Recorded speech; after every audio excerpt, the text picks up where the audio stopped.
under starlight's beam.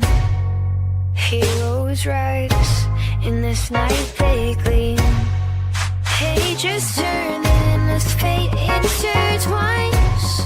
Saturday night, it rewinds.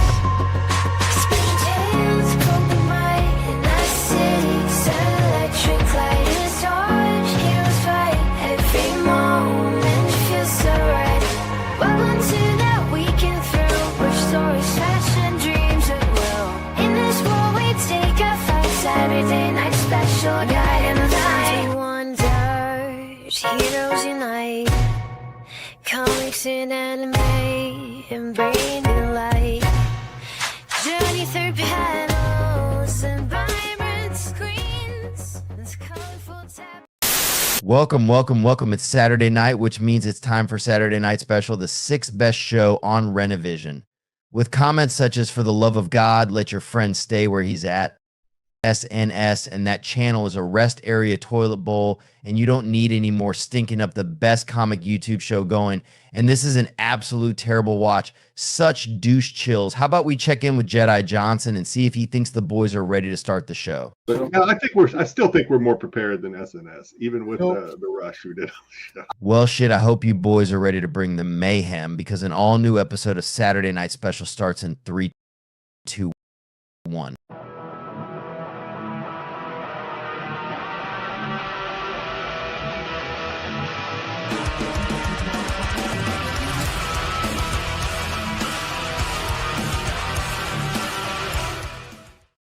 Happy Saturday evening, everyone, and thank you for tuning in to the sixth best show on Renovision. Sorry we're late. Sam and I were having a spirited debate in the back behind the scenes about how much Ed really likes Sam's anime segment. The anime segment's not even his least favorite anymore. It's the singing. He hates the karaoke I segment. told Sam that I think Ed sits there without pants on when Sam sings his song. That's how much I think Ed loves. Well, he plays Sam singing to get his wife in the mood, he told me. If that's true, Ed, I have a special treat for the month of September, just for you and your wife, just to heat up the love life. But you'll see when we get to this segment. Just doing what we do as Americans, having a spirited debate behind the scenes. Ed says my hands are in my pants. Absolutely. Well, because Sam's on screen. Of course Assume the position, Ed. Of course they are. Sam comes on and it goes from 6 to midnight in Ed's household. What's up, Tyson? Love. Oh, you got to put up. Love the avatar. That is Styx jumping out of. Styx is the stripper of Matt's birthday cake there. No, it's actually Bruce and his I'm assuming at this point husband Justin's cake, because Bruce got married today, so everyone congratulated Bruce. Congratulations, Bruce, for his special stuff he got going on. Took a big step today. Congratulations to Bruce. But yeah, it's me in the background at Bruce's bachelor party with Styx jumping out of their wedding cake. Of course, Styx has to chaperone that bachelor party. Yes, he does. Make sure that the strippers get home safely. RP says Marvin Gaye has nothing on you, Sam. We'll see. We'll see tonight. That might be on the docket next week. Hands check real quick, Ed. Hands check. What's up, Sarath? How are you? Hope you guys are having a great Saturday. Hope you guys navigated what is a very stressful and insane week. Yeah. Between everything going on and September 11th, it's just been nutso. But we're here to entertain you. Yeah, and I just want to say, Styx is such a buzzkill that although we're not going to cover the topic in our opener or in our news segments, however you feel about the events of this week, just know that you can come here and be entertained. We're here to entertain you. We're not here to judge you. We're not here to mock you or make you feel like you don't belong. This is a place for all of our chat, regardless of how you feel about the events this week. So we're going to put cancel culture aside for tonight, and we're just going to have a good time. On that note, Sam is going to do a striptease for you. Bow, bow, bow, bow. Well, let's start with just the button here. Bow, bow. Oh, that background music. There we go. Now we're getting to the background music. All right.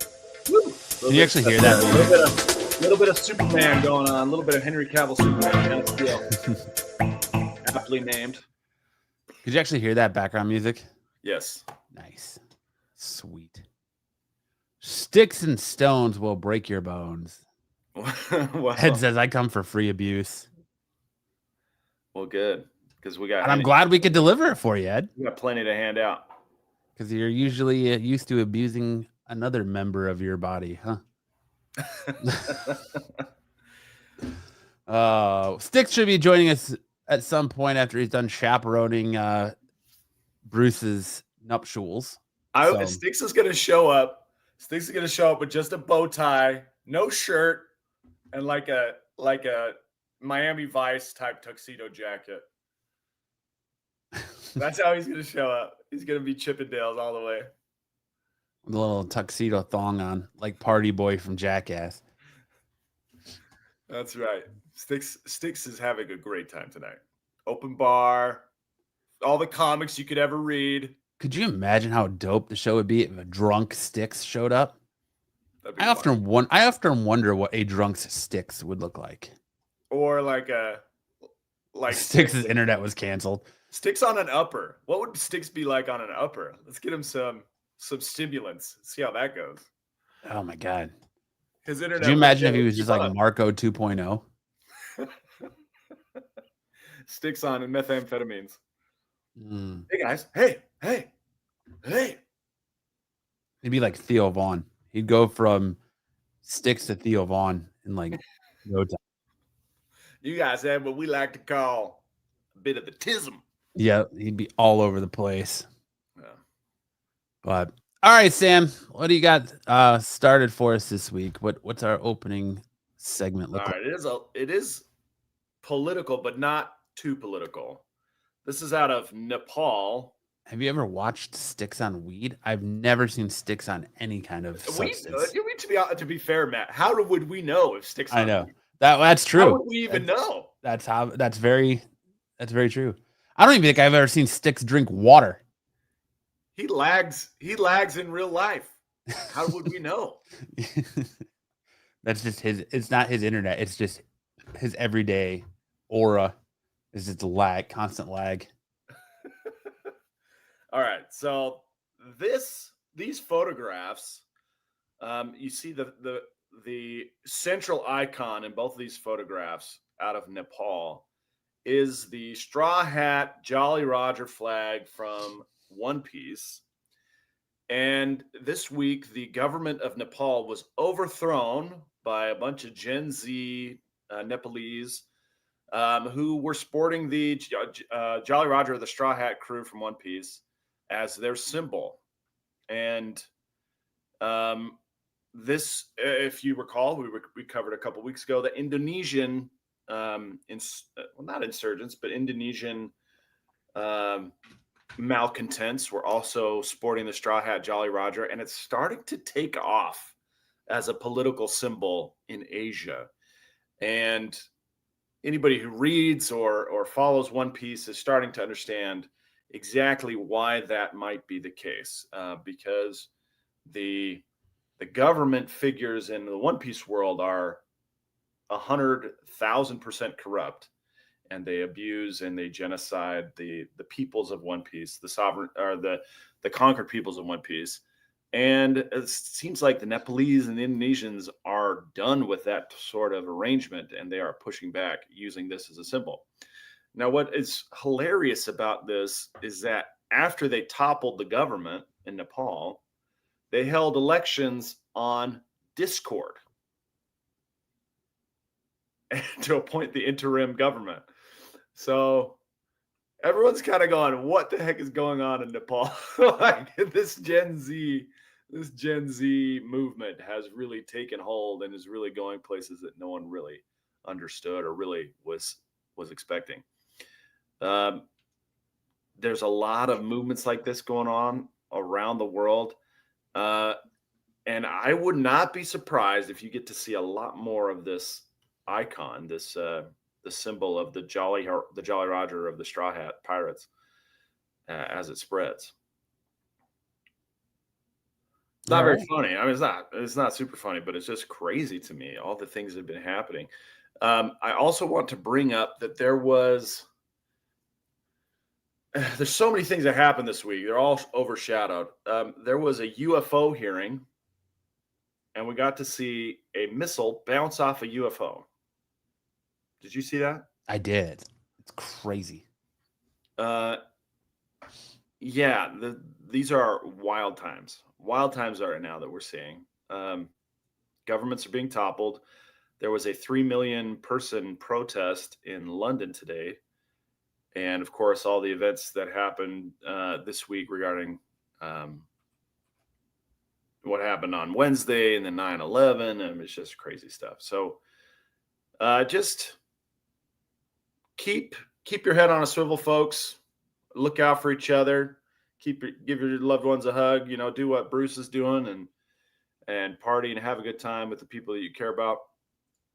And make sure that if you have any good memes, you send them our way too.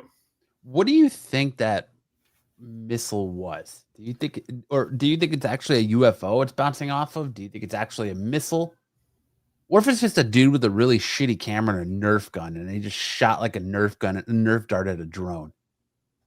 Okay, so that's a great question, but it was filmed in like radar or infrared, which is pretty high tech, and then you can see that it's moving at high speed because there's the camera's overhead, and could have just been a dud missile. That's true too. Could have been a dud missile. It's moving at pretty high speed, and then it gets hit by the missile. I'm not sure what kind of missile it was. I think they said it was something high powered, but it just bounced off, and you see the object just kind of spin off out of frame. I have no idea what that is. It could be anything. I have no idea. I'm not saying it's a UFO, but that's what they're trying to represent it to be. And what I will tell you is that I have long lived by the principle that anything the government tells me is false until they provide definitive proof. These are pretty wild claims, and so they need some pretty convincing proof to establish the veracity. And I think that's a good rule of thumb for anybody, is that when you hear wild claims, you better see some pretty dramatic evidence to support them. I don't think this video is that dramatic of evidence. It's very difficult to understand the scale of the things that you're looking at. They say it's a missile, but it doesn't look very big. I mean, it could be big, but I don't know. You're right. It could be a drone. Could be 2 inches big. We're not talking about Ed here, all right? So I just know that if missiles are bouncing off spaceships, we're in trouble when 3-Eye Atlas shows up. That's all I'm going to say. Yeah, we've got what, about 3 weeks until that UFO supposedly arrives? Something like that. I know it's in November. Oh, November. I thought it was late September. No, I thought it was supposed to be like right around Thanksgiving. My mistake. But yeah, I have a real tough time. You and I have talked about this before, where we were talking about whether or not aliens are real, and I shut up, that damn dog. My dog's gonna go after somebody. I do believe that aliens are real, but I don't think they're coming here. I don't think they're coming here because it's too far. It's just so far. If you're saying 2 inches about me, you're exaggerating. Well, I'm sorry to hear that, Ed. Sorry to hear that. Oh no, we're both wrong. It says that according to Harvard, they think it's going to be here on December 19th, 2025. So it'll be right before Christmas. Oh, it's a Christmas invasion. Okay. It's just Santa coming to deliver you all presents. Ho, ho, ho. Well, keep your eyes peeled. First off, planets are moving very fast through space. You have to have very good mathematics to even go from the Earth to the moon. And to go from one place, one star to another star is very difficult to do because there's a lot of distance and a lot of debris between here and there. And there's a lot of gravity. There's a lot of celestial bodies that are moving all over the place that we don't even know of because there's not enough light to illuminate them for us. And so I just think the distances are so vast that it's really difficult for anything to get here. And it might be too vast for any living thing to travel to traverse such great distances. So maybe. Yeah, I feel the same way as you, Dungeon Crawler, that there's so many planets and the space is so vast that there has to be alien life somewhere. It's just a matter of, is it actually like traveling? Yeah. And that's the other thing is that not only are we separated by space, by distance, but we're also separated by time. We may be separated by time. Civilizations can rise and fall over the course of 1,000 years or 10,000 years or 1,000,000 years. And we don't know when those civilizations may have risen and fallen. And we just may be out of sync with them. So it's just really difficult for me to say that, yeah, there's UFOs, they're visiting us all the time from outer space. I don't know. I don't think that's feasible. It doesn't make sense to me. It's all right. If it's Galactus, we'll just try to move our Earth a little bit further away. The dumbest plan Reed Richards ever came up with. Let's teleport the whole freaking planet. Yeah, the smartest man in the world, and his idea is we're just going to teleport the world a little bit further away. So dumb. That was the dumbest plot point of that movie. And he's like, oh, wait, let's teleport Galactus instead. Yeah. Oh, okay. Yeah, cool. No, all your pre-orders are going to be canceled. All your pre-orders at your LCS will be canceled. Yeah. But, all right. In the event of a Galactus appearance. Yeah. Although maybe Galactus will sign your book. With a giant just mushroom stamp that he drops on it. From his galactic unit. Bell end. Yeah, there you go. His galactic bell end. They just discovered bacterial fossils and rocks from Mars. We may be Martians. I mean, I don't discredit the theory that we're not native to this planet because we're like the only creatures on this planet that need sunscreen and don't have a natural defense against the sun. But who knows? That's for men much smarter than me. I don't claim to be a smart man, but I know what love is. Thanks, all right, boys. on that note, let's get into the news, shall we? I don't know why I just clicked something that said 3, 2, 1 rant. Must be a Marco thing. All right, news.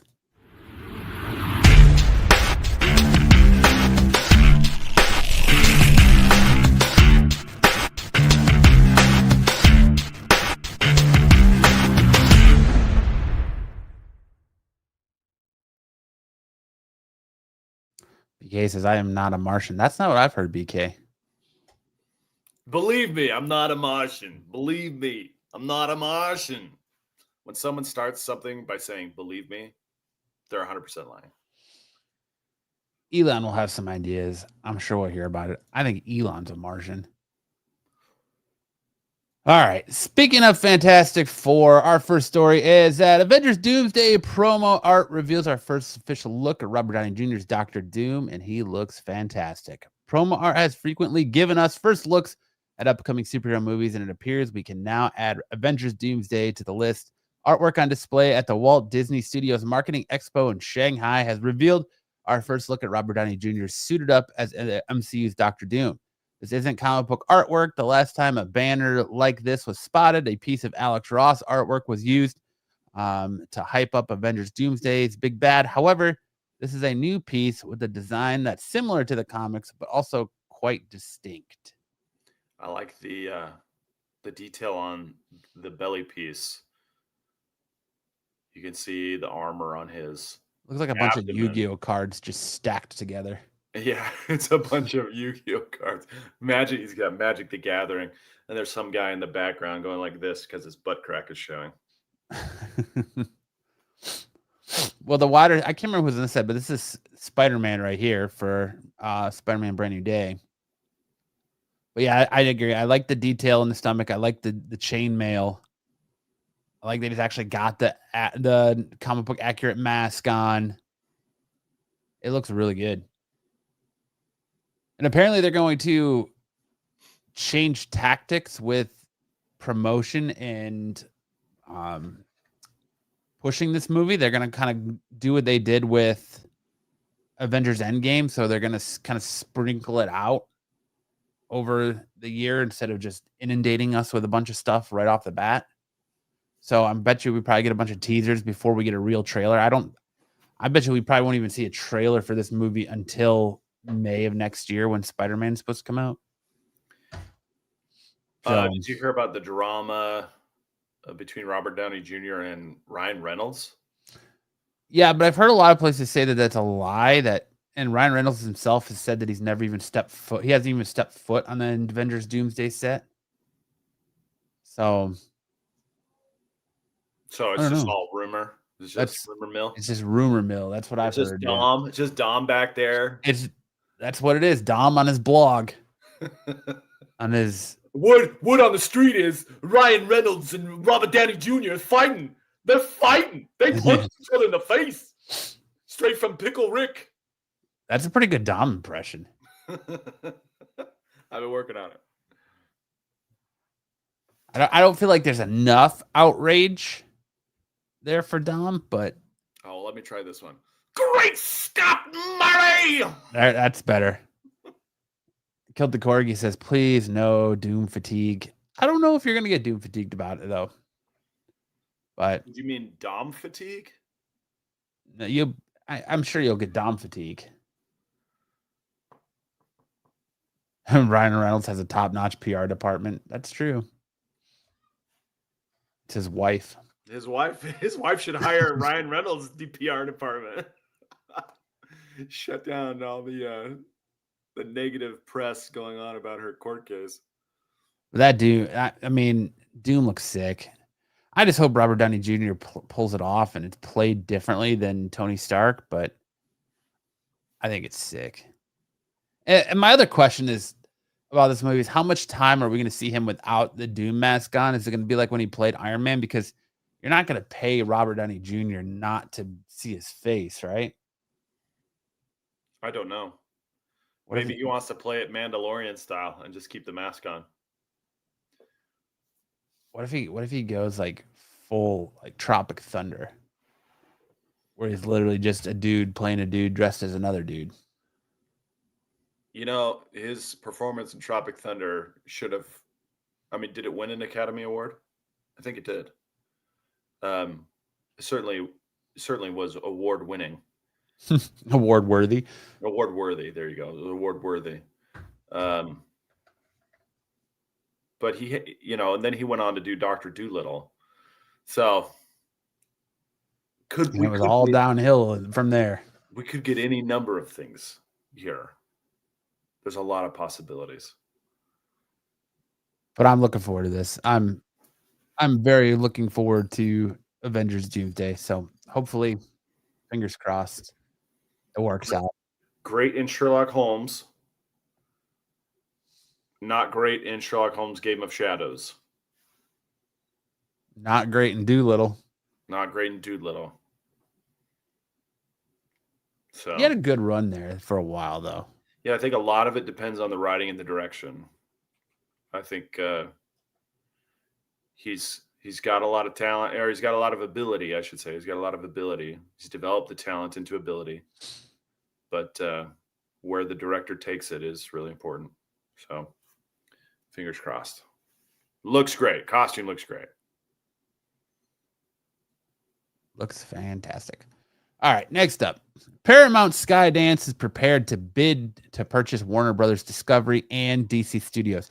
I do this in there because there's a lot of misconceptions flying around that they were entering into this purchase. Paramount was entering into this purchase, but DC was not part of it. And that apparently is not the case. The Wall Street Journal has revealed that Paramount Skydance is preparing to make a majority cash bid for Warner Brothers Discovery. The Ellison family is backing these plans and shares of Warner Brothers have surged 30%. Paramount has increased by 7% since the news broke. It's said that this bid will be for the entire company, including its cable networks like HBO and Warner Brothers Pictures movie studios. DC Studios has also falls under this umbrella. Of course, what does this mean for DC Studios and all the DC products is it's far too soon to tell, but Paramount is lacking on big money franchises, and down the line, we could probably expect some Transformers, Justice League comic book crossovers. And can be seeing those in the movies as well. But I think this is a... Go ahead. I was going to say, I think this is a great deal because maybe they can get rid of the... I can't remember the guy's name who's running DC right now and the head of Warner Brothers right now that keeps making all these changes. Maybe we'll finally get that shelved Batgirl movie once this happens. But what were you going to say, Sam? I don't think this is going to be a great move. I think you're going to see a lot of content policing. James Gunn will probably be fired. Yeah, I think this is going to go in a very bad direction for DC. You know, Corgi, I never thought about Charlie Sheen as Dr. Doom. Yeah, they just put the Hot Shots movies on Netflix. Well, because he's got that documentary out, the I Am Charlie documentary out. I've heard it's good. I haven't watched it yet. I still crack up in Hot Shots where he dirts his hands with the gummy bears and the honey. Like have you seen Hot Shots Part 2? Yeah. Where they dip this from Kickboxer, right? They dip their hands in honey, and then in Kickboxer they put like pieces of broken glass on their wraps. But Charlie Sheen is like dipping them in gummy bears and, and cookies and stuff. So funny. Tyson seems to think, Corgi said, wonder what Mr. Gunn will do now. And Tyson's been thinking James Gunn will be gone. Yeah, me too. Really? If the Ellisons buy DC, James Gunn is out. What makes you say that? It's more than I want to talk about here, but let's just say that they probably would not be very favorable of the portrayal of the villains in the Superman movie. Okay. So you don't so you think that everybody who's out there buying this Superman, this new Superman book, and so we're not going to get the Man of Tomorrow and the big Lex Luthor Superman team up that they're talking about? Would not surprise me. Would not surprise me if they shut that all down. I honestly think they should just shut it all down and build out Matt Reeves' universe anyways, because his Batman and Penguin have been far superior to anything DC's put out. Yeah. Other than that, I mean, I liked Superman for what it was. I don't think it's perfect. I think it's just kind of whatever. Kind of how I felt about Suicide Squad. It's just kind of whatever. I think Peacemaker is the best thing that spawned out of that. So Zaggy said Bruce would probably explode. Yeah, probably. The Ellisons are not that colorful. Yeah. Yeah. We'll see. We'll see what happens. The Ellisons have been making other moves, especially with respect to CBS, that make me believe that they're not going to be very favorable to James Gunn's version of DC. Are you talking about what, the ending of The Late Show with Stephen Colbert and all that? Oh, yeah, among other things, but kind of more the news division. Okay. Yeah, when we get off, I'll tell you everything I'm talking about. Okay. But I mean, we'll see what happens. Next up, Nintendo is bringing back the Virtual Boy. Woohoo! During this last Nintendo Direct, we learned that the Virtual Boy will be the latest Nintendo classic console. The original Virtual Boy from 1995 infamously only had 22 games and had a history of making players sick. I'm one of those people. The red vector lines graphics against a black background, plus the heightened view, master ass 3D effects led to nausea, eye strain, and vertigo. So how will this be? How will this one be better? It uses your Nintendo Switch as the actual screen, slipped into the Virtual Boy Classic frame. A cardboard version will also be available if you'd rather not have to that cumbersome original. The Virtual Boy game will begin rolling out on the Switch online store beginning February 17th, 2026. According to Nintendo officials, I feel like I'm having a stroke. The throwback Virtual Boy console will cost $999.99, so $100, and the cardboard version will be $24.99. No date set yet for either of these.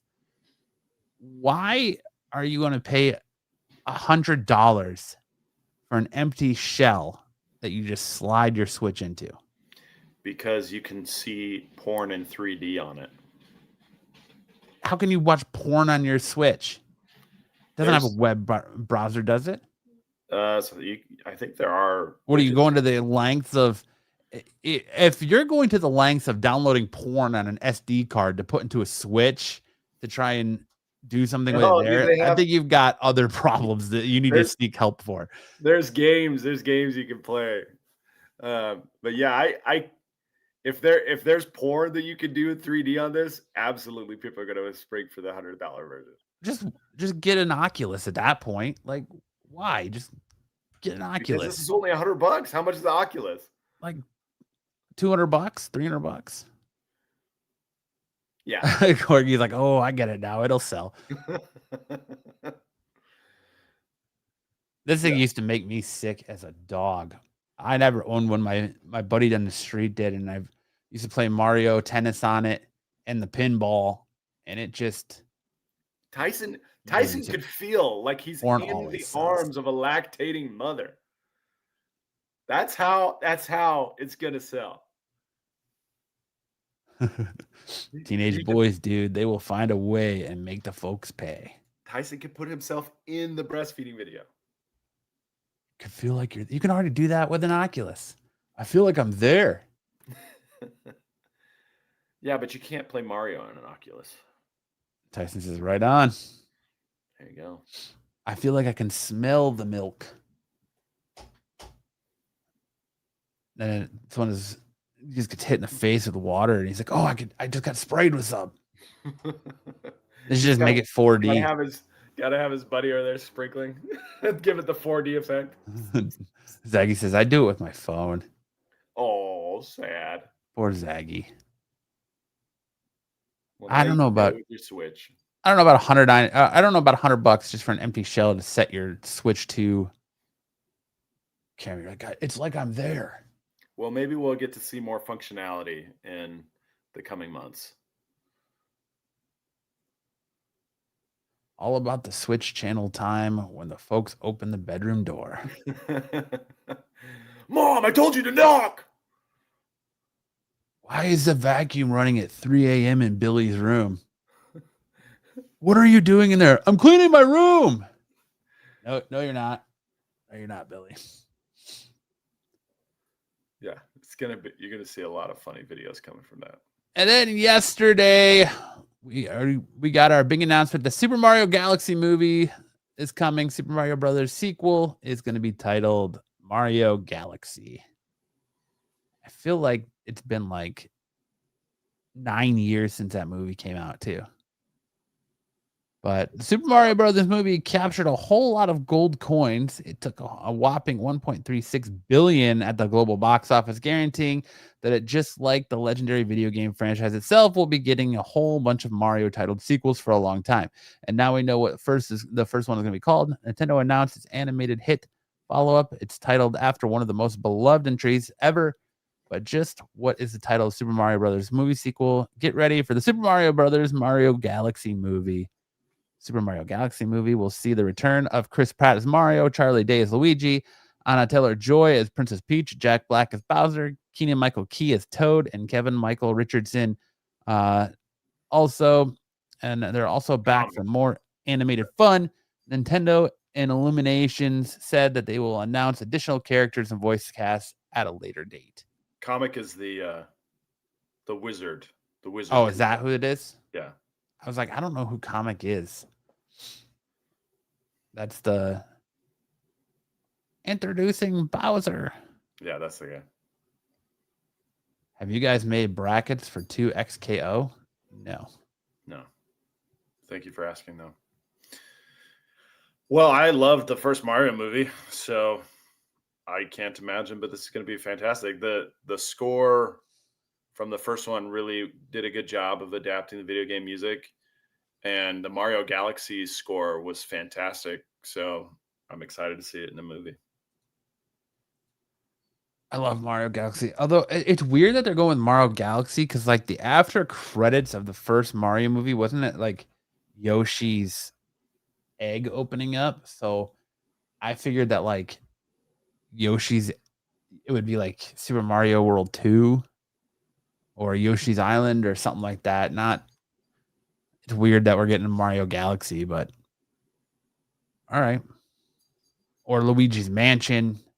I thought we'd get a spinoff or something, but I can get down with Mario Galaxy, I guess. Yeah, let's see where it goes. That's it for news. Now we're gonna hand it over to Sam for Ed's favorite segment. Pants off, Ed. It's time for big news in anime.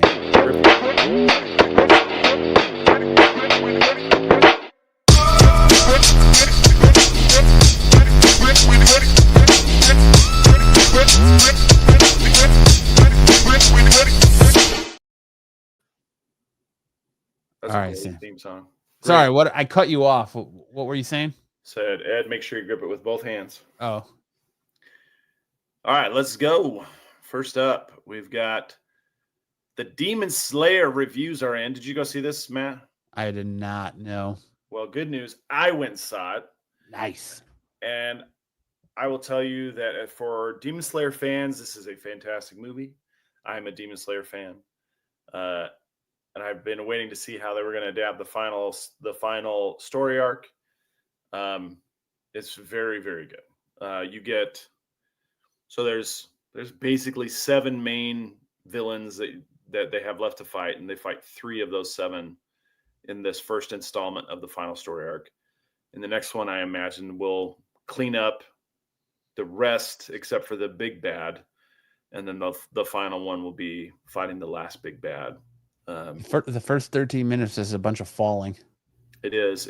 So it's called Infinity Castle, which is the setting for the movie, which is like this kind of labyrinthine setting where you have this castle that expands in kind of an MC Escher fashion where the gravity doesn't work the same. It kind of turns this way and that depending on what surface you're standing on. And it is visually very good. The story is very good. And it progresses the story very quickly. So it would be about 7 or 8 anime episodes worth of content kind of bottled up into a little over 2 hours of movie time. Did you see the story on this of the theaters that were playing the wrong Demon Slayer movie? Oh no, what was it? Were they playing another Demon Slayer movie or they're playing something else? Yeah, it was Mugen another Train? Demon Slayer movie. Were they playing Mugen Train? I can't remember which one they were playing, but there was a news story going around about them playing the wrong. People were thinking they were going to Infinity Castle and they were going to the wrong Demon Slayer movie. Oh, well, that's a bummer. But this is. I mean, Mugen Train's a good movie too, but this is a very, very good one. Meyer. There's going to be 2 more movies. I don't know what they intend to call them. Maybe the last one would be something like Can't Fight the Moonlight or something like that. We'll see what happens. But it's very good. And then on Rotten Tomatoes, it has a 95% of critic scores and a 100% as of publication of 3 days ago. It had a 100% on the audience score. I don't know if it will maintain that, but Mugen Train has like a 99% audience score. So it is, or 98% audience. And so it's doing very well. It is a bit long. So if you have problems sitting on your keister for extended periods of time, you may want to get an extra air cushion for your tuchus while you're sitting there and watching the movie. But it is very good. Buy yourself a little hemorrhoid pillow. All right, and then we'll move on to some news regarding the live-action My Hero Academia movie. What is it? Legendary Films has the rights to adapt My Hero Academia into a live-action movie, and they have hired Jason Fuchs, who penned Wonder Woman, Argyle, and Ice Age Continental Drift, to write the screenplay. And now, so that's moving forward, which is good news. We've kind of had a standstill for a lot of these productions. I smell another Dragon Ball Evolution in the making. I mean, it is definitely possible, but I feel like this is a Japanese take on American superhero comics, and we know what American superhero comics look like in movie fashion. And so I don't think it's that big of a stretch. It's just basically adding the anime kind of monologue aspect of to the American superhero part of it. So we'll see. They do have a director, which was the director of the live action Bleach movie, which was pretty good. I remember when it came out several years ago, it was I gave it like a 3.5 out of 5. But his name is Shinsuke Sato, and hopefully we can get this put together very quickly. All right, next up. Why aren't you switching? There we go. Okay, so there's a very iconic movie called Perfect Blue that was released back in 1997. It has a bunch of scenes that were so iconic they were stolen by basically a bunch of directors who were smart enough to watch anime back in the 90s. Perfect Blue, like movies like Black Swan borrowed from Perfect Blue. But it's being remastered and re-released in U.S. theaters on October 3rd. If you like movies like Black Swan, this is a great show for you to see. Other things that, if you like American Psycho, it's kind of that same type of psychological violent thriller. But what it's set in Tokyo, in contemporary Tokyo. The story concerns a pop singer, Mima, who tries to develop an acting career only to experience threats and traumas as her mind breaks down and she is tormented by a ghostly version of her singer self. She's also being stalked. In addition to having this kind of psychotic break, she's also being stalked by fans who threaten violence all the time. But there's a scene, I think it's in a Scarlett Johansson movie, maybe. No. It's Jennifer Connelly, where she's like in the tub and screaming. They took that from Perfect Blue, where she like dunks her head in the pool and then screams. You see all the bubbles kind of blow out. That's from this movie. But Black Swan like basically cribbed its storyline from this movie as well. So check it out on October 3rd. And BK says Sam has never seen Perfect Blue. Thanks, BK. Appreciate it. I'll go see it on October 3rd. All right, let's go. JoJo's Bizarre Adventures Part 7, Still Ball Run, is going to be running on Netflix. So look for that as well. And then we have a manga spotlight, which is the new Jujutsu Kaisen spinoff, Mojilo. This takes place 66 years after the end of Jujutsu Kaisen. And like Dragon Ball before it, like Naruto before it, they're taking the same the same like magic system and introducing aliens. So, Dragon Ball was about magic and adventure. Then you had Naruto, and then Dragon Ball Z is about the Saiyans, alien races coming to Earth and causing trouble, or the Saiyans going to other worlds and causing trouble. Then you had Naruto, which was about ninjas, and it's basically Harry Potter with ninjas. And then in Boruto, the villains are aliens who have these kind of ninja powers. And then now they've done the same thing with Jujutsu Kaisen. The curse system is now being adapted to aliens. So it's treading familiar ground. We'll see what they do with it, but we'll see. I'm surprised we didn't get a Chainsaw Man trailer. We did. There was a Chainsaw I Man. know. I'm saying in your anime segment. Oh, I see. Well, I try not to do stuff that's going to get us copyright strikes. But there was a Chainsaw Man Raise Arc trailer that dropped. I'll go ahead and plan on it for next week. But Chainsaw Man Raise Arc is probably the best, or maybe the second best arc in the Chainsaw Man first part. So, yeah, I'll put that together. But the trailer's already online if you want to check it out. Is that what we're getting in lieu of a season 2, or? Yeah. The Raise Arc's not super long, and so it does fit well as like a movie. And then after that, it kind of leads into the main conflict of the first part of Chainsaw Man, which is the Gun Devil. So looking forward to that.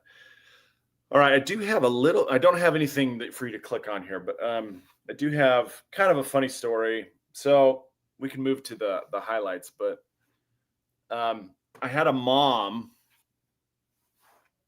neighborhood mom text me and say, "Hey, my nephew would like to come to Dodgeball this week. Is that okay with you?" He's 14. He's not really athletic, but his mom wants him to get out of the house more, and we thought it'd be fun if he could go play dodgeball. I said, that's fine, but one, he will be hit in the face, and he will be hit in the nuts, and I don't want sued if anything happens to him. And they're like, okay, we get it. He can come. And this kid shows up. He's 14 years old. He's probably the size of my 12-year-old daughter. Only he's just not real athletic. You can tell he spends most of his time behind a screen. And I was like, okay, you ready to go? I'll let you pick the teams so you feel like they're fair. And he picks the teams, and he picked all the best people for his team. And he still got hit in the nuts 7 times. And he got hit so many times that he cried twice. And Never coming back. he probably is not coming back. If I can find some highlights for him, he was like, "Oh, make sure you post my highlights." I was like, "I have to have your mom's permission before I post you on my Instagram." But he's like, "Oh, okay." And so his mom texted me. He's like, "Oh, yeah, you can feel free to post his highlights." I was like, "Okay." So if I can find any highlights that aren't just him getting hit the nuts, then yeah, I'll post them and he'll probably come back. But dude took a lot. He took a lot of. Just do a Benny Hill compilation of him taking shot to the pills.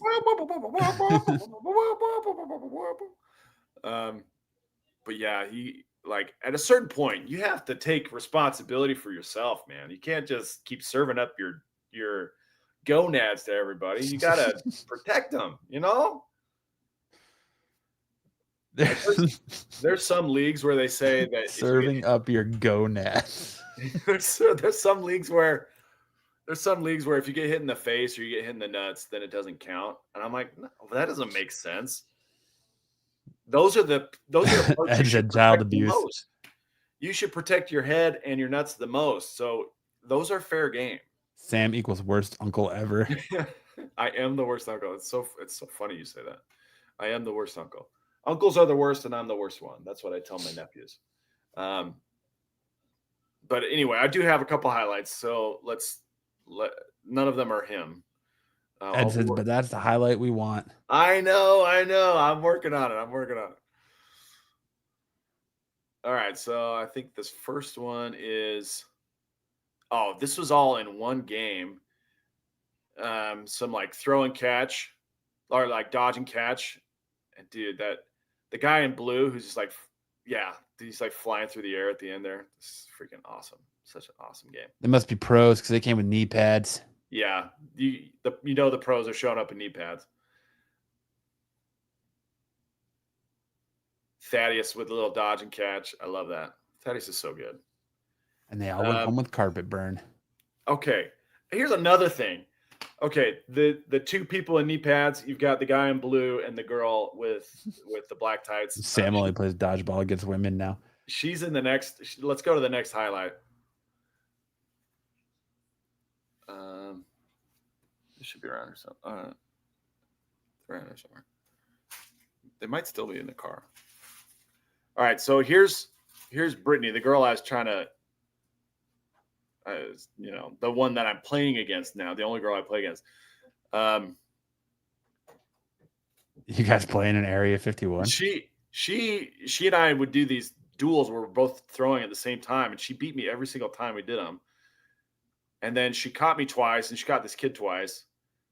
And yeah, it's like super humiliating, but it's also pretty impressive. She's very good at dodgeball.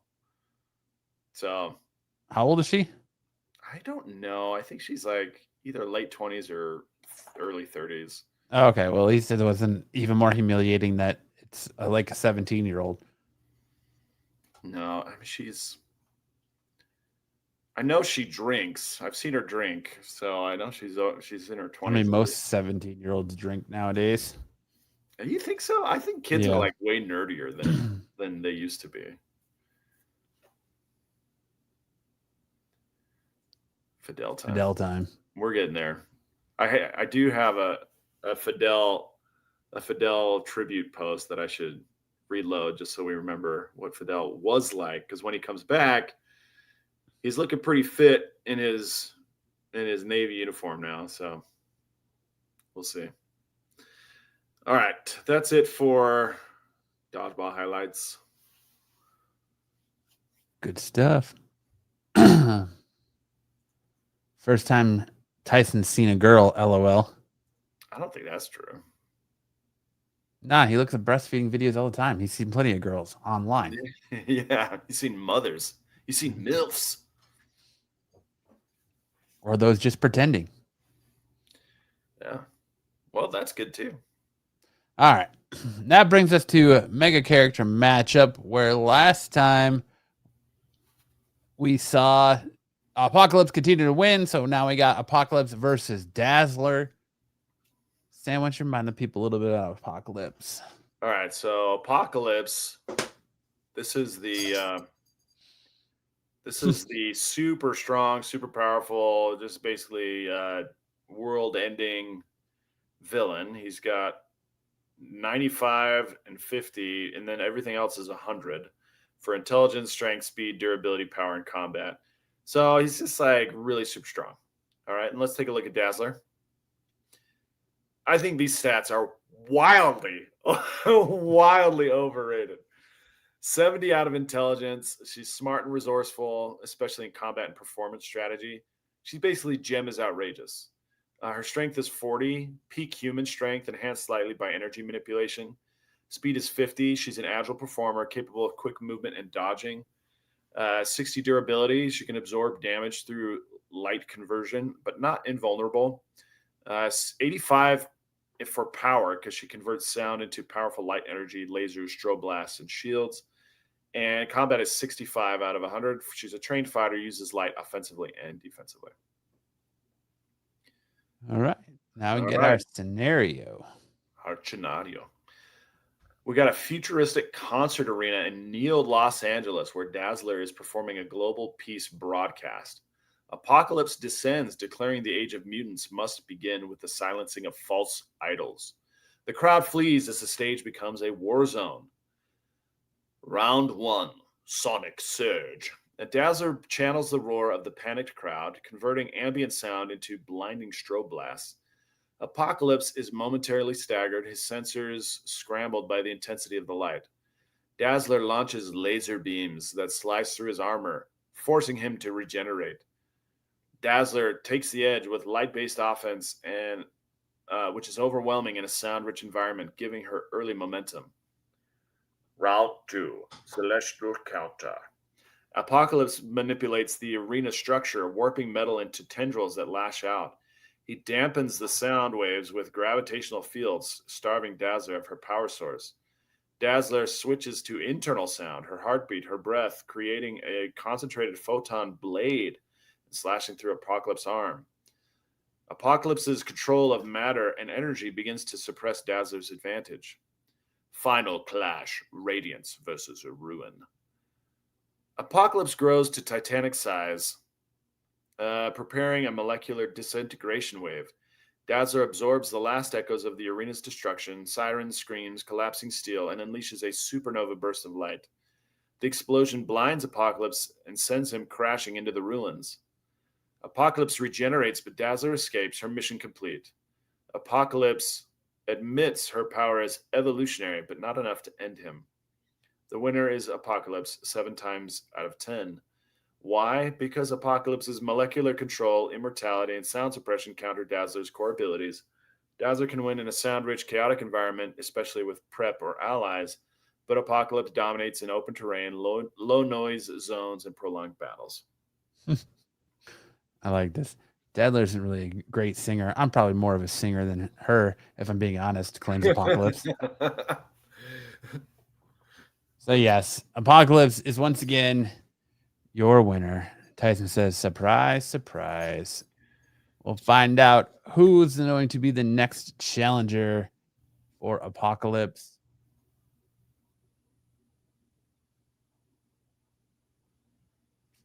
I can almost read the entries now. We've gone through quite a few.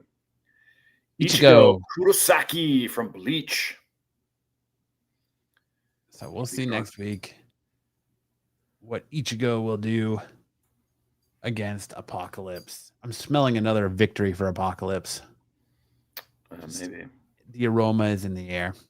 We'll see. We'll see. Ichigo's basically facing in 1,000-Year Blood War. He's basically facing Apocalypse. Ooh, Meyer says Ichigo wins. Yeah, I tend to agree with you, Meyer. I think Ichigo takes it because that's what he's battling right now. He's battling. Right. He's battling the Christian God right now in Bleach. Interesting. But that brings us to best and worst covers of the week. And leading us off for our worst covers of the week, we have this Batman, Superman, World's Finest 43, James Herron cardstock cover. Why is Superman just have this massive left arm? His paws are quite big. It's like mechanic hands. And Bruce, yeah, Batman has mechanic hands too. They're like Shrek hands. Look at the knuckle right there, man. Look at the knuckle. Why are their hands so big? Why does Superman have such a dopey face? And where's his other leg? It's got it looks like maybe this is almost AI because it kind of looks like this leg is in two because like here's like part of the other leg, the other boot, and it's weird. Where's his other leg, dude? It's like coming out of this leg. It's like split in two. What the hell? It's like he's crossing his leg with both legs coming out of one leg. That doesn't look right, bro. James, what are we doing with his leg, man? He's floating Indian style. No, it doesn't look like it. You'd think that until you zoom in for further inspection, and you're like, He's missing. It looks like he's flying and riding side saddle at the same time. Yeah. Oh, look, Sticks can come into the chat, but he can't join the show.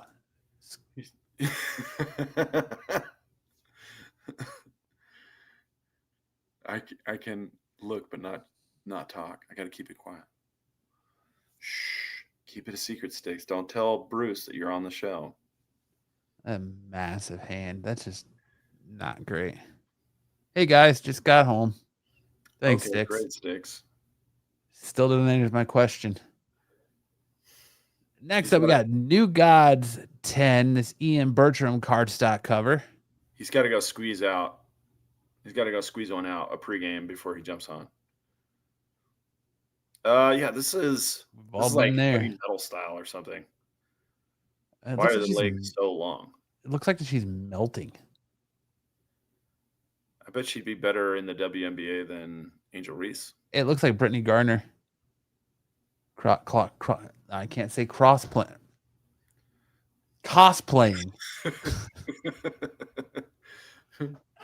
Yes, Tyson, thank you. The old Kyle adage, if you can be in the chat, you can be on the show. That's right. It's what happens when you don't allow AI assist. What the F is this New Gods? Yeah, it's not great. It's like saggy gloves. She looks like she's holding a stoplight in her hand, too. It does look like that. Or like a big Lego. Why does her like torso look like a bug face? And why is she crossing over with the Iron Man? I think that's I want to say Wonder Man. No, it's not Wonder Man. I can't remember who that is.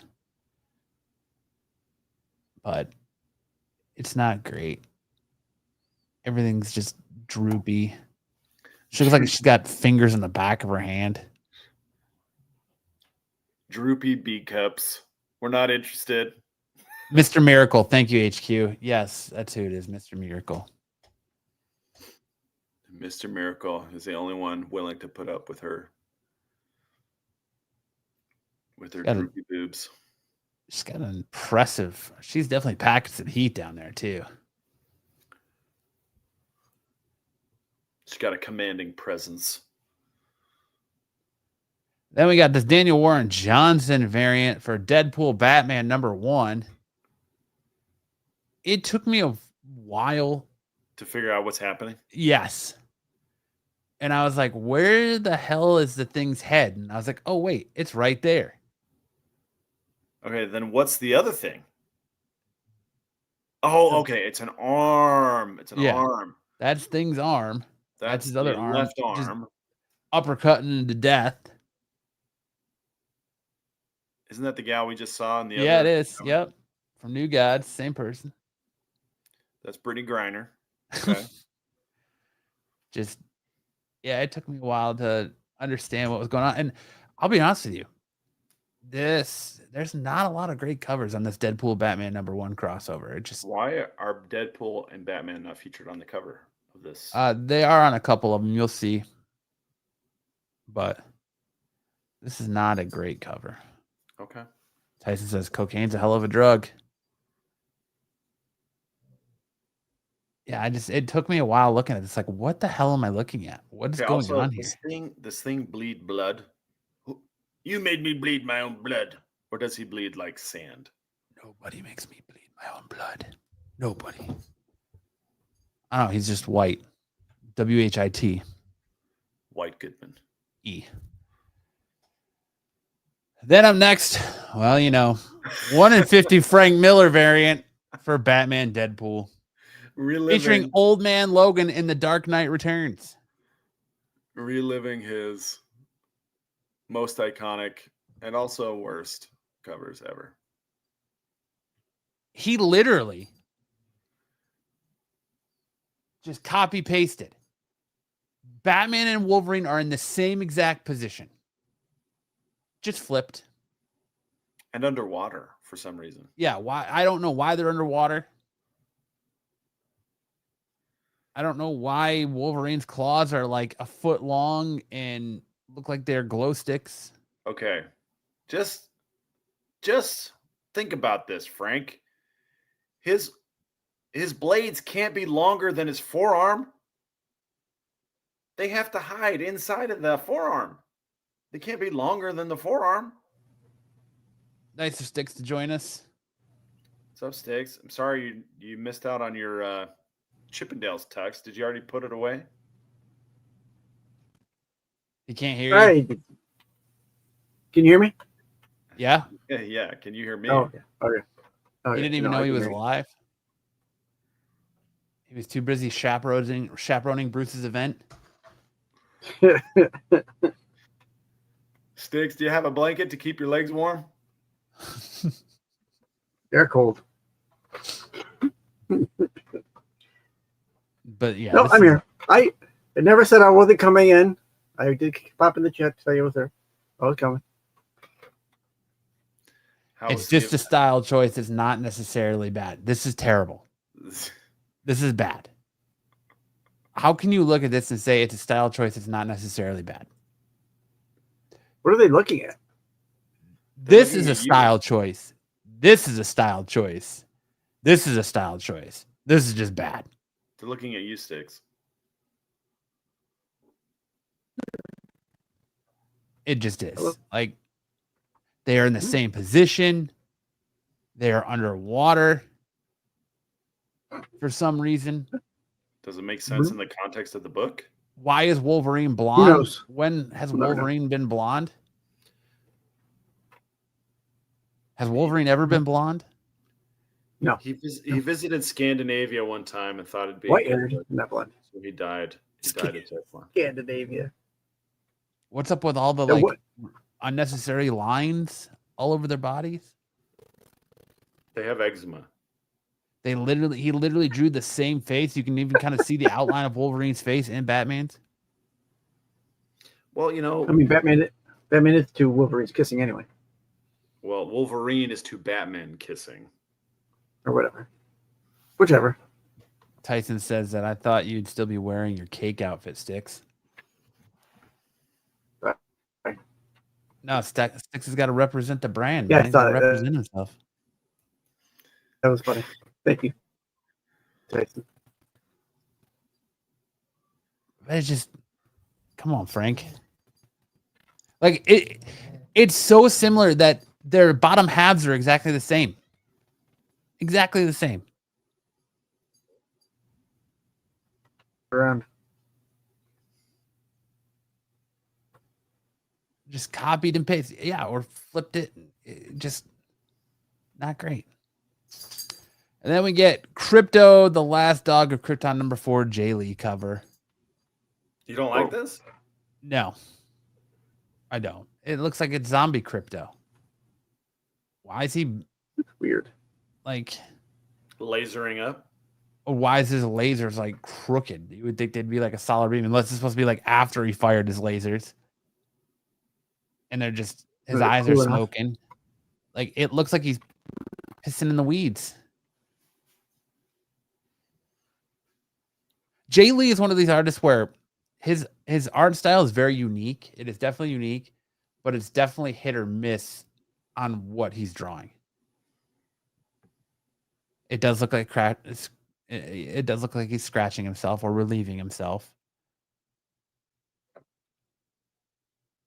The shrooms are the best part.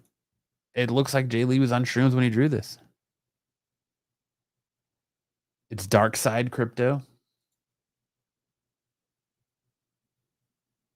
I just yeah, like I said, Jay Lee's art's very hit or miss for me, and I feel like this one is a giant swing and a miss.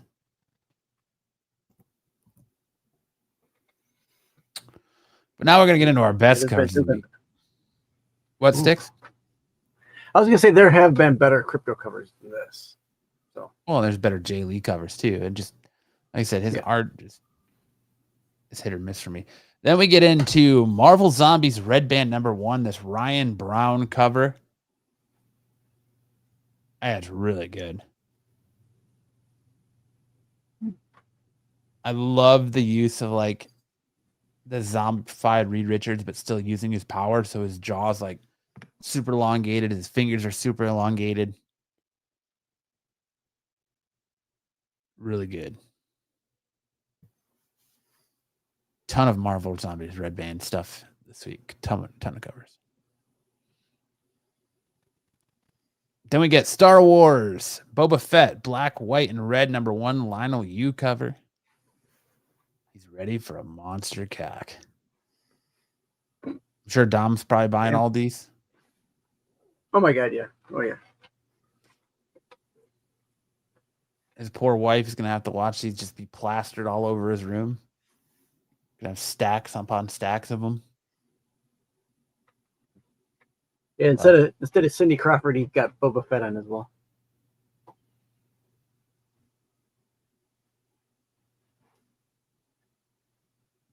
Then we got the Amazing Spider-Man 12 Lee Bermejo Amazing Visions cover. Lee Bermejo has been absolutely killing covers this year. Him and Delato. Mm-hmm. And this Amazing Spider-Man run has been really, really good recently. It's been good for a while, but I kind of like where they're going with it. But this is definitely the cover I'm going to be buying. Then we get into this Catwoman 79 and Dan Panozan cardstock cover. I'm not a big fan of this cover, but a lot of people have said they've liked it and are talking and raving about it. So I put it on the best covers of the week. But for me, like her forearms are so long compared to the rest of her body. Oh yeah. Oh God, yeah. Yeah, it's like a bug arm.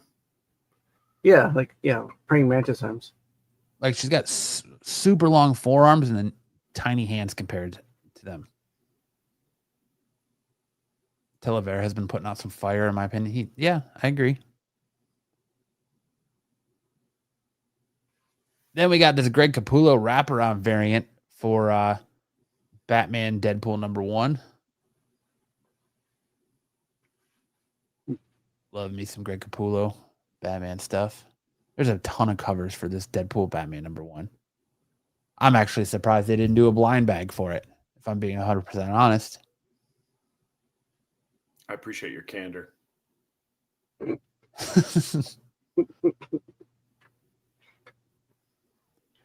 then we got the cover D for this Batman Second Night 125 George Fronin's variant. I like this one. Kind of a 1940s Batman serial style. Yeah, I like that. It's fairly spooky. Very spooky. Spooky. Very well done. And that's it. That's it for our best and worst covers of the week. Now we got first appearances this week. Had quite a few. Coming to us from Batman and Robin. Here we have the first appearance of the Quiet Man, a hitman. Right here, kind of looking a little Clint Eastwood in Gran Torino-esque. Yeah, for sure. Old man with a shotgun just handling business. Then we got this DC Court Children of the Round Table #1. First appearance of the Children of the Round Table. Fell, Connor, Randall, Kelly, Kevin, Hannah, and Ash. All right here in the cover. I did not include an additional image. I did not read this book. I believe they reviewed it and talked about it on TAC on Wednesday. But I had really no interest in it. Next, we had the book that's been the talk of the week that's got canceled after one issue because of all the controversy going on this week, which we're not going to go into. But you had Red Hood #1. You had the first appearance of Anne Marina Foster, a new lieutenant, and then and the first appearance of Death of Royal. Right here, here's Anna. There's Death of Royal. Royale. Or Royale, whatever. Royale with cheese. It was King Arthur, but a girl. Okay. And leftovers, I got the ratio for this. Woohoo, I'm rich now. Right?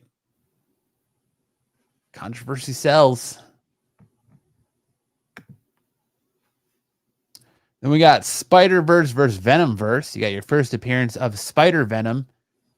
And Kyle would always say, by the way they're naming these characters, you can tell that they're running out of ideas. Well, this goes right along those lines, as Spider-Venom is literally Eddie Brock after he received a blood transfusion from Peter Parker. He is now Spider-Venom. Okay. That's it. That's Spider-Venom. Eddie Brock after he receives a blood transfusion from Peter Parker. Yep. We're scraping the bottom of the barrel here with the Spider-Verse stuff, aren't we, Marvel? Neat. Next, we're getting Venom Man. Right? And then we got the first appearance of Nightlander in Star Wars Tales from the Nightlands, #1. A Star Wars boogeyman that seeks to possess the living hosts and bring chaos to the galaxy. Sure, you'll probably hear more about that from Dom and the boys tomorrow night over on Tales from the Dark Side. You can probably hear Dom and Wayseeker bitch back and forth about it. Up next in Supergirl, we got Supergirl #5, the first appearance of Titano. I'm sure I butchered that. And Candy, members of the Super Pet family. Titano is this gorilla, and Candy is the rabbit. Oh, like a Easter bunny. Yep. Easter bunny brings you candy. Yep. So if you want more super pets, there you go. And then, of course, we have from Vault Comics, we have the all-new Harbingers. And there we got the first appearance of our new Harbingers team. Right there in the cover for you. New origin, new universe, new starting point. Those are all your first appearances this week. I'm going to move into my comic book picks of the week. First up, we had Jeremy Hahn's Murder Podcast. If you like Beauty, which is being optioned for, I believe, an FX show. I can't, he did Red Mother. It's his new book about a basically cult that starts a murder podcast that when you're listening to it, it corrupts you and leads you to kill people. Kind of like possesses, kind of like, think of the plot point of the first Kingsman movie with the frequency from the cell phone chips that drive you mad and enrage you. This is done with a murder podcast. Pretty good, interesting start. I'm intrigued by issue 2 and the premise of it. So we'll see that goes. They had a cool little promotion where they gave out earplugs for it as well. So that was interesting. Up next, we had Transformers. This is the final issue 24, the final issue of Daniel Warren Johnson's time on the book, as Robert Kirkman's getting ready to take over with issue 25. We got your just slobber knocker between Optimus Prime and Megatron and their showdown for Earth. Lots of twists and turns in it. It was a fun read. It was a good way to go out.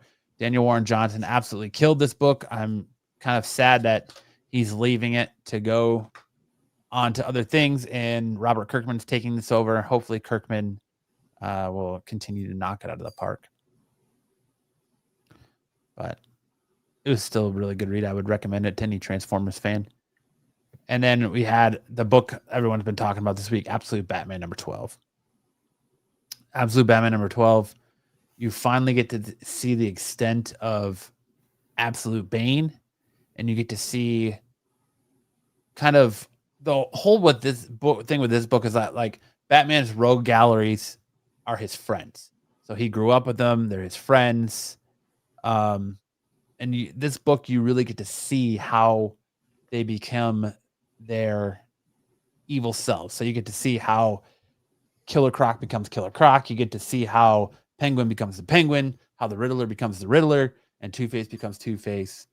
And it all happens at the hands of Bane. I would say read the issue to see what he does to them to actually get the full effect of it, because I don't want to spoil it, but it's pretty brutal. And I love just the pure brutality that they've given Absolute Bane in this series. So those are my comic book picks of the week that I think you should be reading and checking out. And now we'll hand it over to Sam for which song did Sam rap better? What you got for us this week, Sam? Well, September's theme is going to be Sexy September. So songs that have the words sex or sexy in the title are going to be the theme. So this week we've got Justin Timberlake bringing Sexy back and Hot Chocolate's You Sexy Thing. If we don't get Bloodhound Gang during this month, there's something wrong.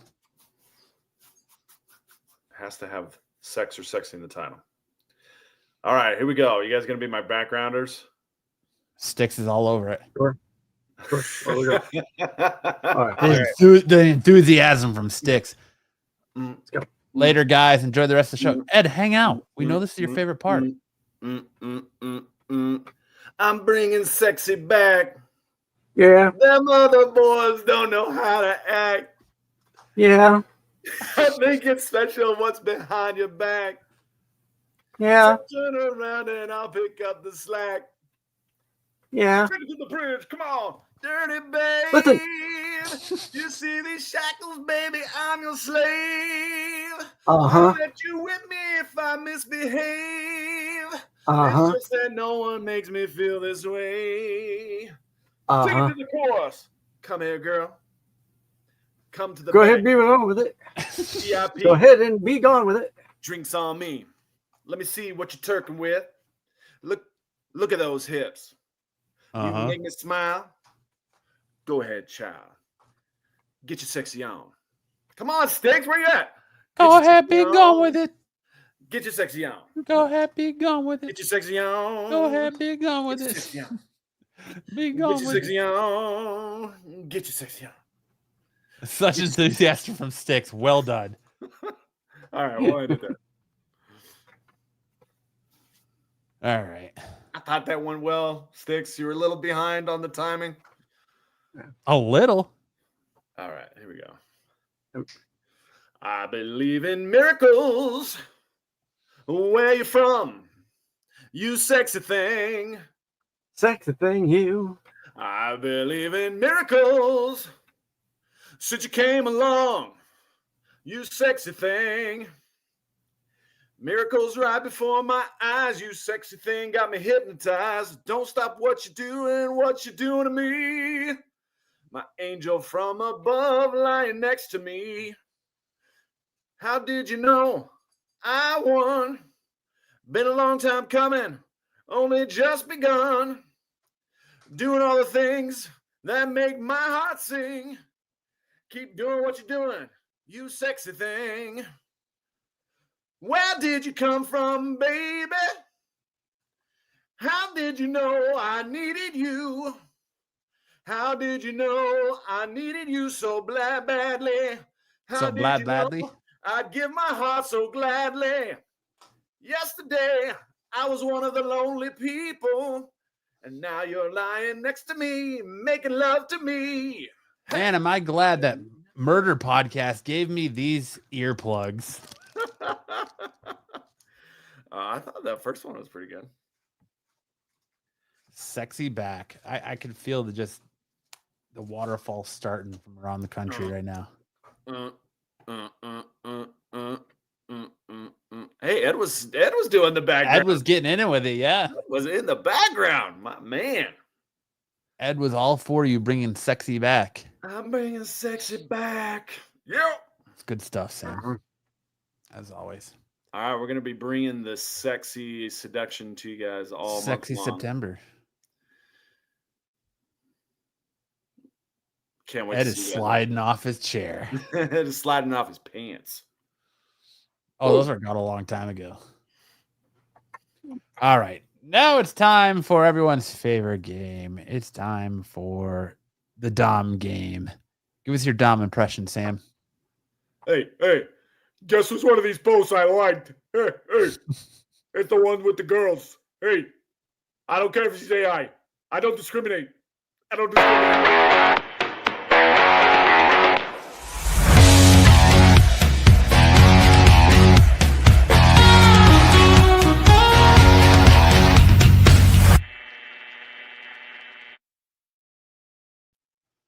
All right.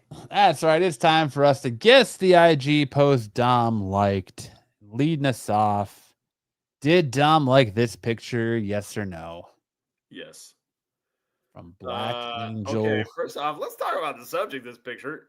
She's hanging out. She's doing the splits on a foosball table.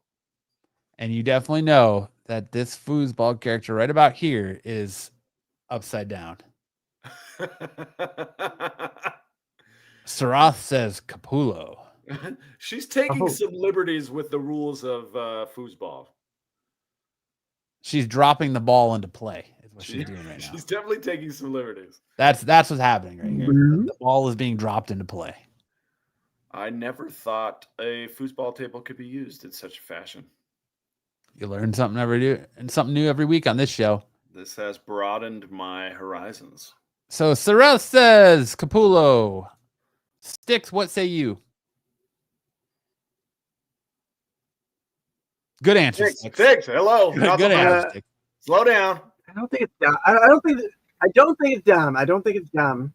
Let's take your time, Sticks. I'm gonna say it's somebody else. I'll say it's Tyson this time. I'll say it's Tyson this time. Sticks thinks it's Tyson. This might be a Tyson. I 100% think this is Dom. Sam says 100% Dom. Sarath says Dom's got to sniff the table after she gets off. All right. Did Dom like this photo? Yes or no? It was approved by Dom. Oh, look, you got a new angle. There's another angle. Yep. This has got a lot of stuff going on. She was very this was very creative. You've got the foot composition for Joe. You've got the gymnastics, acrobatics, splits. I could smell it from here. You've got the sports angle. Checks a lot of boxes. Table. Yeah, it does. Kind of like a Vegas bar night vibe to it. Yeah, this is doing a lot of work. Doing a lot of work here. Bravo on the composition. All right. Next up. Did Dom like this picture? Yes or no?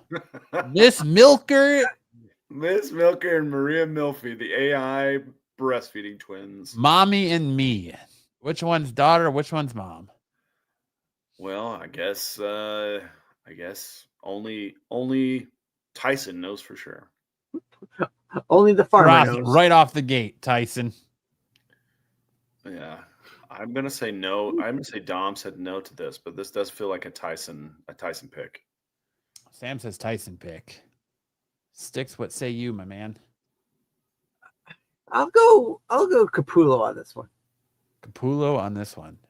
I'll go Capullo on this one. I think that's more than even Capullo could handle. It doesn't matter if you can handle it. Cardi says left side is mom. That's pretty bold of you, Hartman. So you think this is mom and this is daughter? Maybe. They don't make them like that in Indiana. But the question is, did Dom like this photo? He did, and so did Tyson. It's a two. It's a twofer. 2 for 1. It's a two. Hey, just like the women teamed up, Dom and Tyson teamed up to like this Instagram post. I mean, when you look at them, this is very, very clearly a team lift situation. Yeah, you gotta hit him with the 2-man. Knock it off. Jesus Christ. My dog and cat are in here fighting. Sticks is over there giggling. What are you giggling about, Sticks? Lift with the knees. Lift with the knees. Yes. I was commenting on his team lift. I said you gotta lift with your knees. Yeah, you remember, Sticks is in the Matrix, so he's a little bit behind. All right. Did Dom like this picture? Yes or no? Beautiful Magic cosplay. Tyson says Dom likes to watch. I'll say yes. Hmm. I say yes. Yes. No. The comic book subject matter does make me think that Dom would like this if he saw it. But is it going to be served up to him on his feed? And I don't think so. So I'm going to say no. I'm going to say no to Dom. Sam says no to Dom. This does feel like a Capullo, though. It does feel like a Sarah says Marco. He's a Magic fan. Wouldn't that be something if this was a Marco? Does Marco even have Instagram? He does. Tales from the Dark Side. Is it just him saying goon? Yeah, it's just nothing but compilation videos of him saying goon. His favorite word. And him walking the shops and people going, oh, God, it's the goon guy again. It's the goon guy. The goon is back. But the question is this a Dom? Yes or no? Sticks, you're saying yes? I said yes. Sam says yes. Sam says no. Sam says no. Sam says no. All right. Did Dom like this? No. It was J. Scott Campbell. J. Scott Campbell. Good old Curveball. J. Scott Campbell. We see Mark over was there. obsessed with gooning. Yes, he is. I mean, if I get it, but I just wish sometimes he would take a moment to look up the definition of the word and use it a little bit more properly. But he is a fan of the word gooning right now. All right. Did Dom like this picture? Yes or no? Is there a way we could zoom in to study the subject matter? I don't think a zoom in is needed. Might want to go get those reading glasses that you needed. I feel another GIMP situation coming on. You might need to go get those reading glasses, Sam. Must be having a diabetic vision flare up. Huh. You know, if the question is, did Dom like this? I would say yes, Dom did like this. Sam says yes. Sticks would I say say it. you. I say yes as well. Is Dom the only one who liked it? Probably not. Sarah says he thinks it's Capullo. Does the limbs move? Yes. Yeah. It's fully posable. Articulation. Did Dom like this photo? No, it was Tyson. Tyson, yeah. This was a Tyson. Zaggy said yes, too. No, it was Tyson. Did Dom like this picture? Yes or no? You know, this is a lot Sophie lower. McFit. This is like a lot lower production value than we usually see on this. Agreed. Just looks like just a regular. The beatus is no laughing matter. Well, Sarah says DNA. David Nakayama. I mean, DNA does like the backside. He does like the backside. That's true. It's just like there's like poor lighting. Tyson says it sticks. It's just kind of a ho-hum setting. You know, if this were like best and worst covers, this would probably be landing on the worst covers of the week. But if this is like a Doctor Who companion, I was gonna say it would be Sticks. Yeah. No Doctor Who tattoos. I didn't like this. No, there's no way. No Booster Gold symbol anywhere. It's No definitely Booster Gold. No mummies. Yeah. this just seems like a little too low a production value for Dom. So I'm gonna say no. No to Dom. Sticks, what say you? I say no as well. No as well. Did Dom like this? He did. It was a Dom-tober. Dom standards are really dropping, I think. It was a Dom-tober pick. Dom, what are you doing, man? I like women like manga. Start at the back. That's pretty good, Arvin. Did Dom like this picture? Yes or no? Which would you choose? The beautiful woman or the plate of street tacos? Okay, hang on. Is this Not the tacos. This is a throw off. This is a curveball because it's food. We know Dom likes food. Is this an and it's a Ojos beautiful Locos woman. ad? Is that what this is? It might be. Tyson says Dom likes everything he sees. And Sarah says tacos. I'm gonna say She tacos. I'm gonna say no. No to Dom. No to Dom. Sticks, what say you? I'll say yes. Yes to Dom. But yes. Zaggy says, I'll take those tacos, please. Did Dom like this picture? Oh, Sarah says it was Bruce.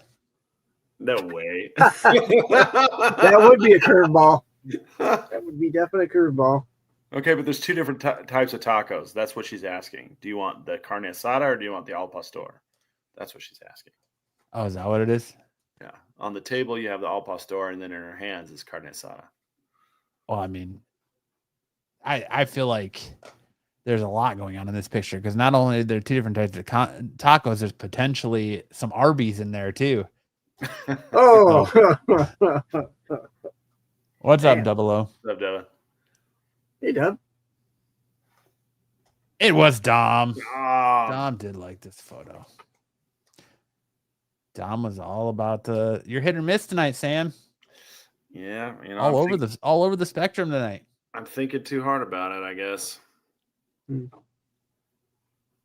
guess Dom and I just have different tastes.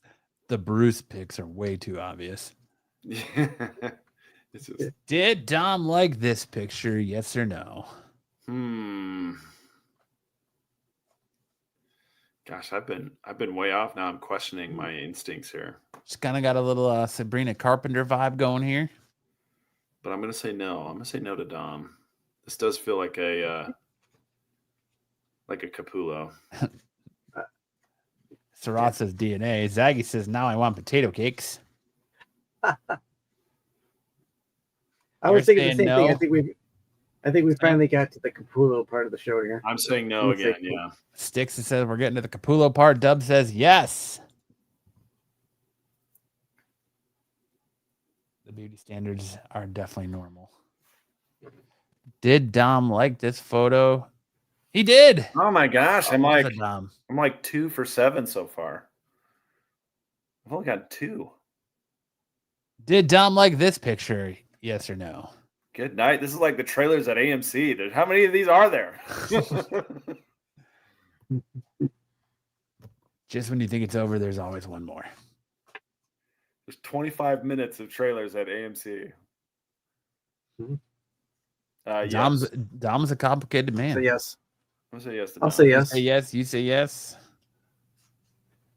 Anyone in the chat want to take a stab at did Dom like this one? Oh, Sarah says Steve Englehart. The Gimp. The Gimp is not limp. He's not dead yet, folks. You think he goes to conventions and he's like, there's these assholes online that just keep referring to me as a gimp. I've never partaked of that at all. I don't even know what that means. Double O says, my question would be, did Dom see it? Double says yes. Did Dom like this photo? No, this was the DNA. This was your David Nakayama. I should have stuck with it. Nakayama? Did Dom like this photo? Yes. Since everyone's been asking from the view from behind, I brought the camera just for ... seduction. I believe in miracles. Where you from? Probably smells like coconut. What do you guys think? Dom? I'm going to say no to Dom. Sam says no. Sticks? I'll say yes. Sticks says yes. Sarah says if he didn't, he's crazy. I agree. Sarah says Capullo. One of these got to be Capullo. Yes. I mean, where does Dom have the time? Dubba to says all DNA. these pictures. Where does he have? He the spends a time? lot of time in the bathroom. He must Like be. an ungodly amount of time in the bathroom. Getting paid to poop. Or as he tells us every Thursday, I was sitting on the couch and my legs cramped up and I couldn't get up. So, apparently he spends a lot of time in a constant state of crampage. It was one time. All right. Did Don like this photo? No, this was a Tyson. Oh, finally back on track. This is a Tyson. That's it. That's it for the Dom game, which rolls us right into our final segment of the night, where it makes people say, I don't want to talk about chicks and dudes. I want to talk about comics. It's time for Missed Connections.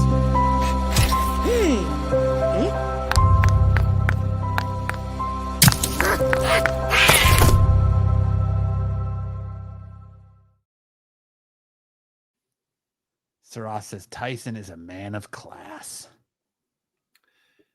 He's a cultured. He's definitely cultured. A man of culture.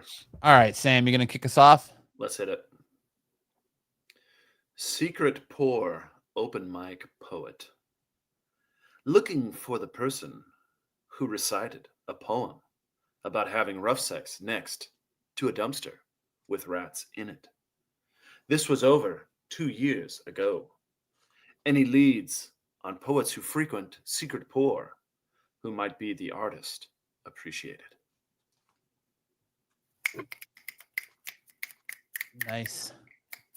I really like the William Shatner Yeah, reading ability to it. Really the added that, rhythmic Shatner reading. yeah, just really added that little bit extra to it.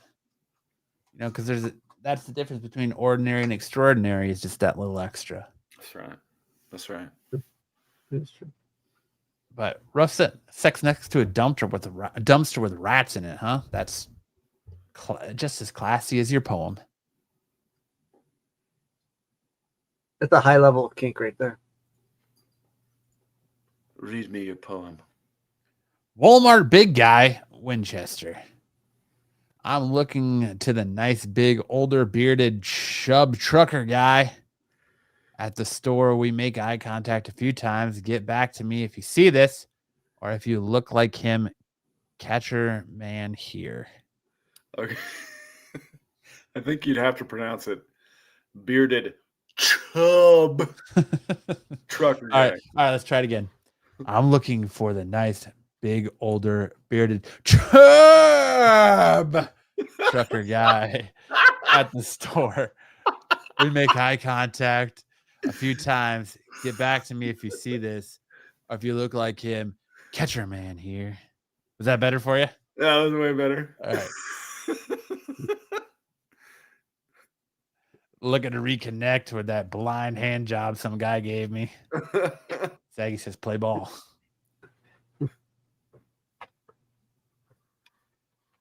Probably still glorious princess for Prince Pensacola.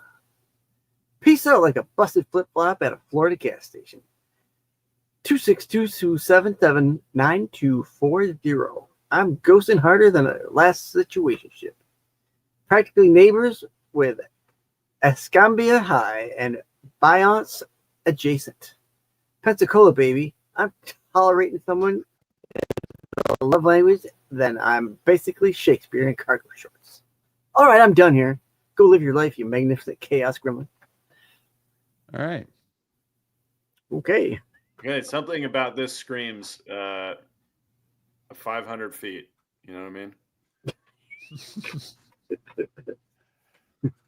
Yeah. Sign this. A little bit. You've been served. Yep. Hey, Essex County. I cannot produce small swords anymore. Sometimes I can, but that's not what I'm on here for. I am looking for men who are on the down low, or men who are looking to drop their small swords in a big mouth with no... Okay, hang on. That changes everything. That changes everything. I cannot produce small swords anymore. Sometimes I can, but that's not what I'm on here for. I'm looking for men who are on the down low, men who are looking to drop their small swords in a big mouth with no teeth in my cave. I am a gay male. You don't I say. am a gay male. I do not drive. Live in Keysville, New York. No names, no questions. Very discreet. Must be cut. No teeth. Must be cut. That was That was the game changer, man. That was the game changer. You handled it like a professional. Financial domination. If you were that older man at Arson's Park that paid me for my socks and to spit in your face, please reach out. I'm willing to do it again. Excuse me, ma'am. We're getting to Halloween, and my kid really wants to be a member of the K-pop Demon Hunters, so I need to spend money on those expensive wigs. So if you want me to give you my socks and spit in your face one more time, go ahead and reach out. You were walking your dog at Aronson Park. You stopped me and said, I have a strange request. And I said, nothing's too strange for me, hun. And he said, how much would it cost to get your socks and then have you spit in my face? I asked for too little. I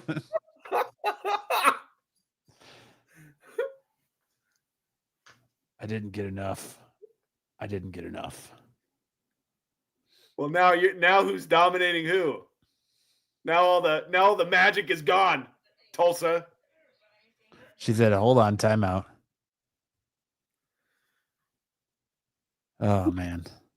That's it. That's our last misconnection. Sticks, did you have a time tunnel this week? No, I didn't think I would have time.